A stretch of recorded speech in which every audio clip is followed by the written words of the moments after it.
En 2023, après vous avoir donné rendez-vous pour la première édition des 24 heures Téléthon, vous avez été nombreux à répondre à l'appel. Bonjour à tous et bienvenue en direct du circuit Paul Ricard où nous arrivons bien sûr en direct pour cet événement caritatif en faveur de la 62 voitures et 256 pilotes se sont engagés dans cette aventure inédite.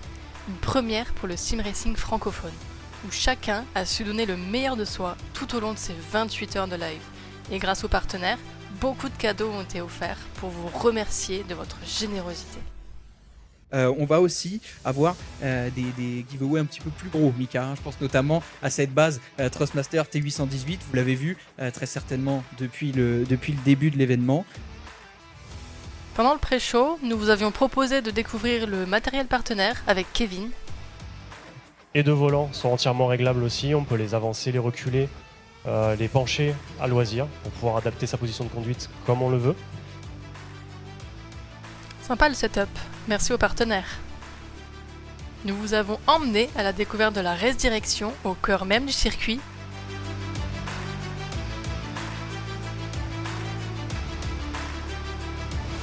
Alors que certains surveillent les écrans, d'autres profitaient de quelques tours en safety car. Du côté de la pit lane, mais aussi tous les influenceurs qui sont là avec nous. Ouais.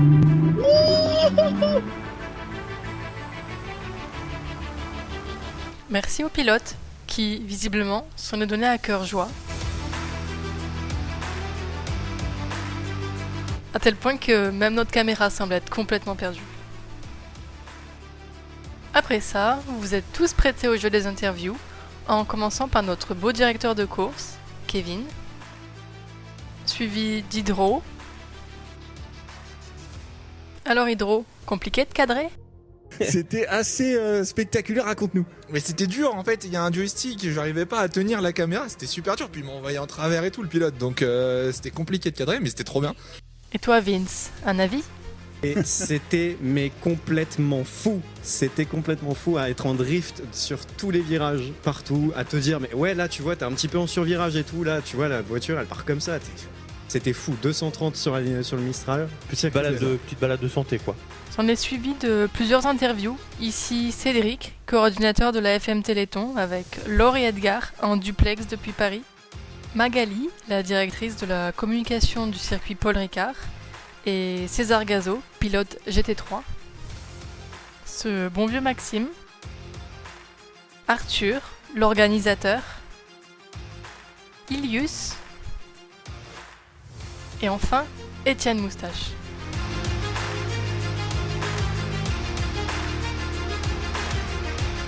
À 19h, c'était l'heure de rentrer dans le vif du sujet avec un briefing complet.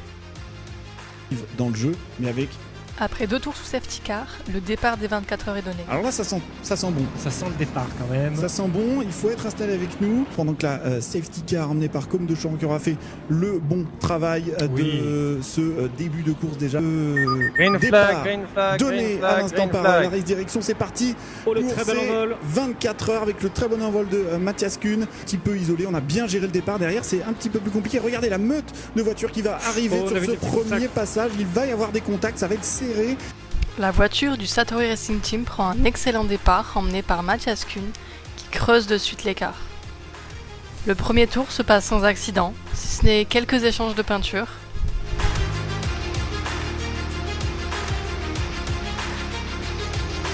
Quelques tours plus tard, alors qu'ils sont à l'aspiration, la voiture de la Honkers se fait subitement sortir de la piste par la Lamborghini du team MNG Racing pilotée par Oscar Rio.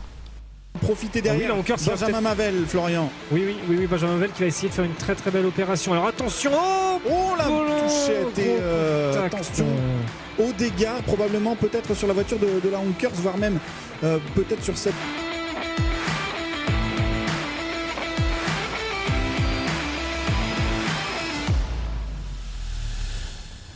Cette Mercedes dans cette ligne droite des stands, on se rabat, le dépassement est bon, la pression continuelle mise par Jérôme Demazure. Désormais, on va plonger ici Benjamin Mavel avec Audace qui passe dans les S de la verrerie. C'est très bien fait. On a réussi à surprendre un Jérôme Demazure un tout petit peu peut-être omnibulé par la position de César Gazo.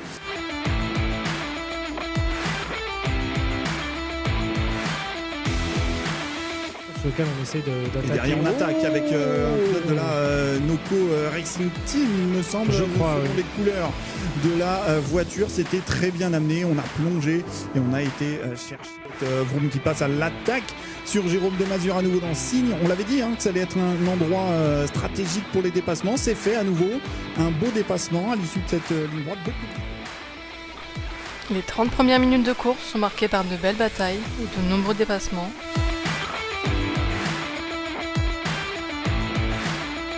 Nicolas Fayas ici sur le dépassement de la Online Sim Racers, à nouveau peut-être sur Romain Ferrand. On va passer à 2 dans signe. Regarde, on est obligé d'aller au large, on va être à la limite de piste et on est très très limite. Regardez l'attaque sur l'extérieur également de la numéro 46 qui passe un petit peu dans un étau là, avec Dubois et Gullère derrière lui. Même si il tente quelque chose là sur l'intérieur ici, presque en contact avec la voiture de la NRT. Premier gros contact entre la voiture du Bros Gaming, emmenée par Romain, et celle de la NRT, pilotée par Cyril. Attention, on part au large. Attention, mais contact entre deux voitures. C'est Romain Frérom. Romain Frérom et Cyril Mathéus, Oui. je pense. Oui. Heureusement, les 2 voitures repartiront sans dégâts et pourront reprendre leur course.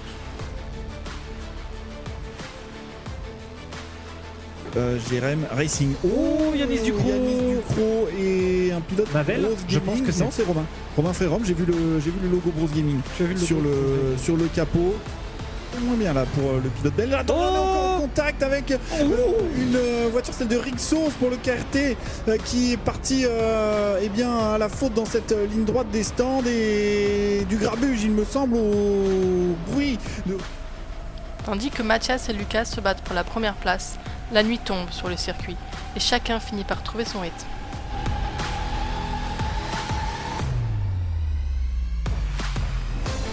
Et tout ça sous l'œil attentif des caméras de France 2 qui diffusaient l'événement en direct. Ça fait donc 5 heures que ces pilotes-là, les 62 équipes sont en train de se relayer. Il y a un peu plus de 250 pilotes. Et vous voyez, on fait les choses bien. Les 24 heures du Téléthon, avec un plateau même qui commente, vous voyez, la course. Et regardez, ils sont juste là, derrière, en train de commenter la course en direct. La nuit aux allures calmes sera rythmée par les arrêts au stand et les stratégies de chacun. Jusqu'au réveil, quelque peu bruyant, des Freka et F4 réalisant leur premier tour au petit matin.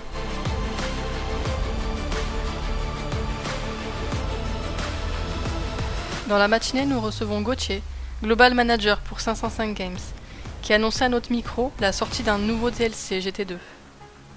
Mais je suis pas venu les mains vides aujourd'hui puisque j'ai un petit trailer dans les tuyaux. Je rappelle surtout que c'est une exclusivité monde, qu'on a cette exclusivité pendant 2 heures. Voilà, c'est encore un signe de Kunos qui montre que la communauté française se fait remarquer par rapport à d'autres territoires et par rapport à d'autres régions du monde. Et donc on est super fiers de pouvoir le partager ici en exclusivité. Donc exclusivité monde à venir là dans quelques instants pendant 2 heures. Ce que vous allez voir pendant 2 heures, vous ne pourrez le voir que sur Restart TV les amis, concernant 505 Games. Lors de cette deuxième partie de course, la pluie fait son apparition.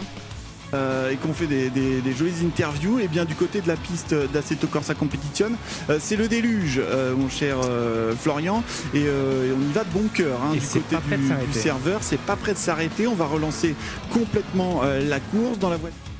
Le peu d'adhérence et de visibilité mène à des situations compliquées, comme avec la voiture du DK Racing qui ne voit pas la Ferrari du VSE sortir des pits. Regarde, ça va arriver très fort ici. Énorme contact dans la ligne droite avec le DK Racing et le VSE. Ou la McLaren, pilotée par Guillaume, qui partira en tête à queue. Et c'est du glissage, et apparemment c'est le cas, voilà. Petite perte de l'arrière et ça va taper assez fort le mur de côté. On va pouvoir repartir, mais on doit avoir un peu de dégâts. les ventilateurs. Alors c'est la marque Redion. Oh là là, ça tape fort là. Fait ça. Oh oui, il pensait l'OSR. La colonne de direction qui est totalement brisée du côté de la 275. La 275 avec ouais, là on a un petit problème de pincement visiblement à l'avant. On va rentrer au stand. Heureusement ça s'est produit dans le dernier virage.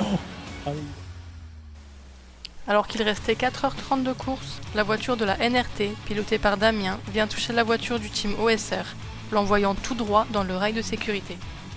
Histoire la Ferrari derrière du Logo Racing Team qui est venu catapulter la 275. Il y en a deux. Direct dans le mur. Oh là là là là. C'est terrible ce qui s'est passé. La course de l'OSR 275 directement mise à mal là. La 55 écopera d'une pénalité, remettant en cause sa place sur le podium. Finalement, c'est la voiture du Satori Racing Team qui s'impose après 24 heures de course.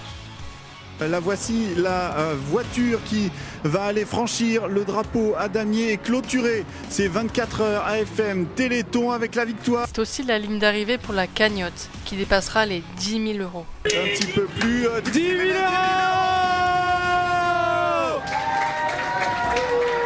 Dans la salle du bruit pour l'organisation, s'il vous plaît. Pour l'orga, dans la salle. Allez, 2.